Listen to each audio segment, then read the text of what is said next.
Muy buenos días chicos, espero que todos se encuentren bien. El día de hoy vamos a hacer un pequeño repaso de algunos temas para tu examen trimestral. ¿Sí?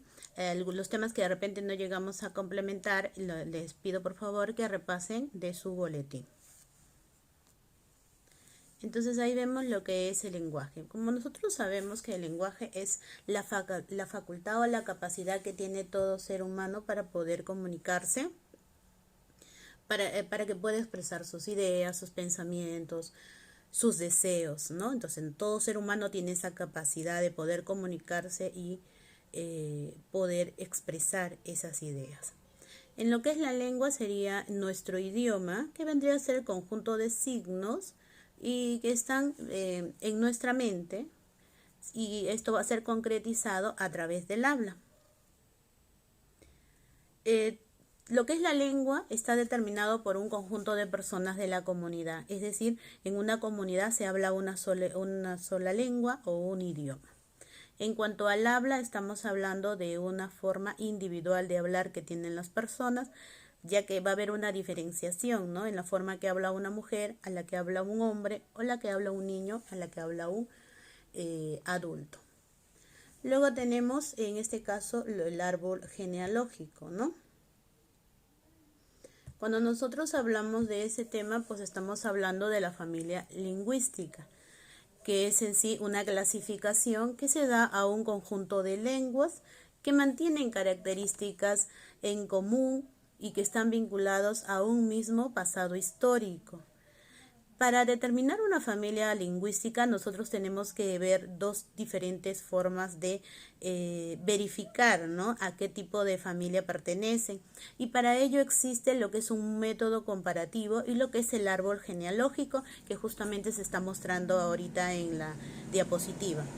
En lo que es el método comparativo, vamos a saber que este método es utilizado por los neogramáticos para establecer la relación que existe entre estas lenguas y para determinar el tipo de familia a la que pertenece, tomando en cuenta 100 palabras las cuales son comparadas. En cuanto al árbol genealógico que tenemos en la diapositiva, va a determinar en este caso la relación que hay entre las lenguas, ¿no? La lengua más antigua es, por así decirle, lo que está en el tronco vendría a ser las lenguas más antiguas que han existido.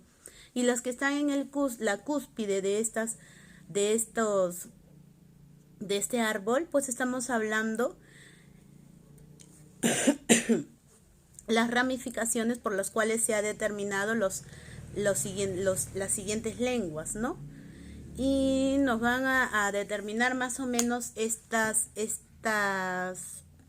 escrituras en la parte de arriba, nos van a determinar qué tan cerca o qué tan lejos están dentro de esa familia lingüística. ¿Ok? Entonces, vamos a la siguiente y acá nos está hablando de una diversidad de lenguas, ¿no? ¿En qué se va a basar? ¿En qué se va a basar estas variaciones lingüísticas, ¿no? Entonces, nosotros hay que tener en cuenta que para determinar estas variaciones lingüísticas tenemos que tener en cuenta primero el socialecto, que va a ser la diferenciación del habla según el estatus social o económico de cada persona, ¿no?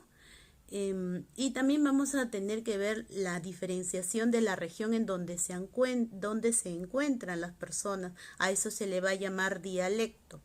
Es decir, yo veo que una lengua es diversa. ¿Por qué? Porque, por ejemplo, el castellano o el español lo hablamos acá en la costa, pero también lo hablan en la sierra y lo hablan en la selva. Pero a esa diferenciación de regiones y de la forma de hablar o de repente el dejo que algunas personas tenemos, va a estar vinculado a lo que son los diferentes lugares en donde habitan, ¿ya? Y el socialecto entonces va a estar relacionado con la educación que tenga la persona, y de repente el lugar donde vive, ¿no? Según su estatus social.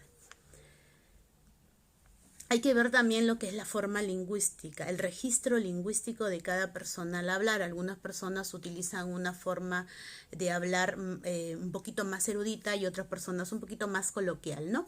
A eso se le va a llamar lo formal o no formal.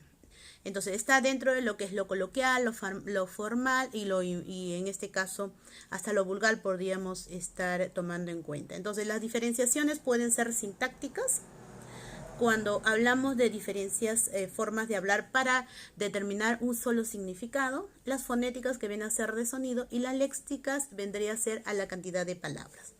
¿Ok? Entonces, lo que tenemos acá nos da a conocer que el Perú es un país multilingüístico. ¿Y por qué es un país multilingüístico? Porque posee una gran variedad de lenguas, ¿ya? Y especialmente en el interior de nuestro territorio nacional. Normalmente esto se da, chicos, en la parte de la selva, en donde tenemos gran variedad de familias lingüísticas, ¿ya? Entonces, el multilingüismo está relacionado con lo que son muchas lenguas. Por ejemplo, acá nos dicen en el Perú tenemos el castellano, el quechua, el aymara, los idiomas amazónicos. Sobre todo, si te hablan de idiomas amazónicos es porque en la selva hay demasiados o una gran cantidad de lenguas amazónicas, ¿no?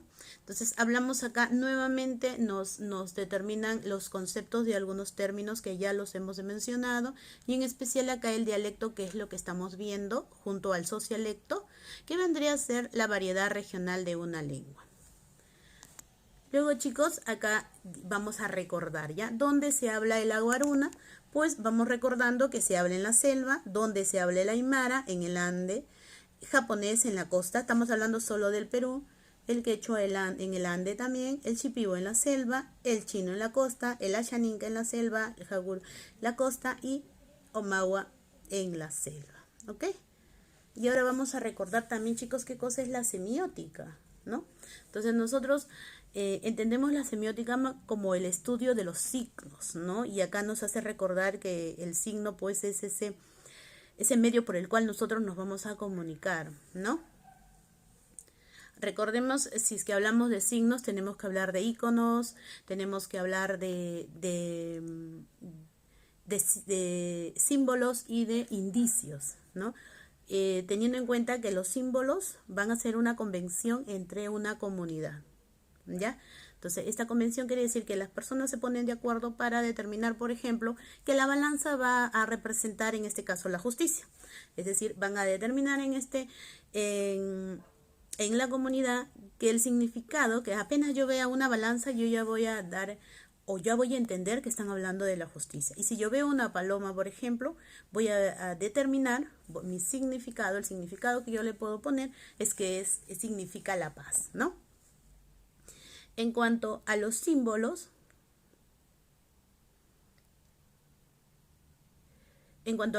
chicos, estamos hablando sobre esto, ¿no? Lo que es algo convencional. Luego vienen los indicios, y los indicios son aquellos que me van a determinar algo, pero es algo que yo lo puedo imaginar. Por ejemplo, si yo observo humo, ¿no? Si yo observo humo, puedo pensar que hay un incendio o que alguien por ahí está fumando, ¿no?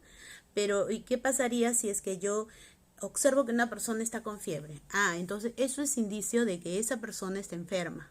Entonces son pequeñas señales que me van a dar a conocer algo, ¿verdad? Entonces de ahí me hablan de los iconos. Y el icono de repente es la imagen, ¿no? O el signo que está más cerca a lo real. Por ejemplo, en un icono yo puedo ver una fotografía.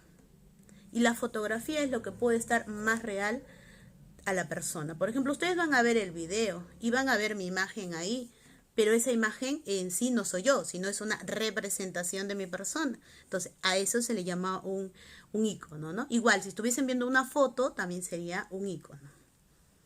¿Ok? Entonces, vamos a ver que estos signos están relacionados con lo que es la comunicación. Y la comunicación, saben ustedes que se va a establecer para socializarse, y para lo cual se van a utilizar diferentes estrategias comunicativas. Estas estrategias comunicativas se van a utilizar en diferentes contextos, en diferentes realidades, ¿ya? Pero con el fin de ¿qué? De relacionarse. Entonces, todo nos conlleva, miren lo que nos conlleva en todo caso la semiótica. La semiótica crea el signo y ese signo nos ayuda para comunicarnos. Por ejemplo, si yo voy caminando y veo la imagen de una calaverita, voy a darme cuenta que en ese lugar es peligroso, ¿no? Que a ese lugar yo no debo ingresar de repente.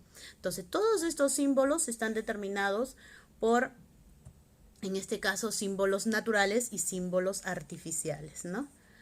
Son artificiales, ¿por qué? Porque han sido creados por el hombre. Por ejemplo, la imagen de la calavera que ya te mencioné puede ser la imagen de un cigarro con una X, ¿no? Prohibido fumar. Pero ¿qué pasa si es que yo veo en el cielo, veo una nube oscura, ¿no? Todo oscuro. Entonces yo voy a tener la idea de que eso es en este caso, no lo ha creado el hombre, ¿no? Sino es algo real. Y yo que voy a imaginarme, que va a llover, que estamos en un mal tiempo y que puede llover. Entonces esos símbolos, estos indicios nos van a determinar en este caso si es que son naturales o que si son artificiales, ¿ya? Entonces, de ahí me viene lo que es la semántica, ¿ya? De ahí me viene lo que es la semántica. Pero la semántica, chicos, viene de significado. ¿Y qué será en todo caso? ¿Qué tengo que dar? ¿A qué tengo que dar yo significado? Todo lo que nosotros podemos observar, todo aquello que podemos tener a nuestros alrededores, chicos, tiene un significado, tiene un nombre. Y a ello le vamos a atribuir en este caso un concepto, ¿ya? Un concepto. Y cuando nosotros verificamos la semántica, me voy a dar cuenta que es la rama de la lingüística, la cual se encarga del estudio del significado de las palabras, pero estas palabras van a estar dentro de lo que son las oraciones o las expresiones, ¿ya? Entonces, acá tenemos, por ejemplo, la lingüística codifica y decodifica. ¿Por qué? Porque se encarga de emitir mensajes, en este caso el emisor, y quien se va a encargar de decodificar va a ser el receptor, la persona que recepciona el mensaje. Recordemos que el emisor codifica, elabora el mensaje a través de signos y la persona que escucha lo va a decodificar. Acá nos hablan de relaciones entre significantes, ¿no? Esto está relacionado con las palabras homónimas, homógrafas y homófonas, pero también en lo que son los parónimos, ¿no? Y después tenemos las relaciones entre significados, la contrariedad que nos da el sinónimo y el antónimo, las analogías, los hipónimos, los campos semánticos, ¿no? El conjunto de palabras. Y después tenemos monosemia, polisemia y sinonimia, ¿no? Monosemia cuando las palabras tienen un solo significado, polisemia cuando tienen varios y sinonimia cuando tienen un significado parecido. Muy bien, chicos, se les ha dejado un balotario. El balotario es de todos los temas que hemos practicado, pero también hay temas que por el tiempo no lo hemos podido nuevamente repasar, pero ustedes lo tienen en sus diapositivas, ¿ya? Entonces, los invito a trabajar todo lo que es el balotario, chicos. Cuando lo terminen, mandan las evidencias, por favor, a mi correo. Ya saben, si tienen alguna dificultad con el correo, porque como me han mandado tantos trabajos, especialmente los de cuarto, entonces ya se llenó mi correo, pues no se ha llenado el correo, entonces les di otro correo. De todas maneras, cualquier duda por el WhatsApp, ¿no? Me lo piden, ¿ya? Bueno, chicos, cuídense mucho. Un abrazo a la distancia, ya nos estamos viendo.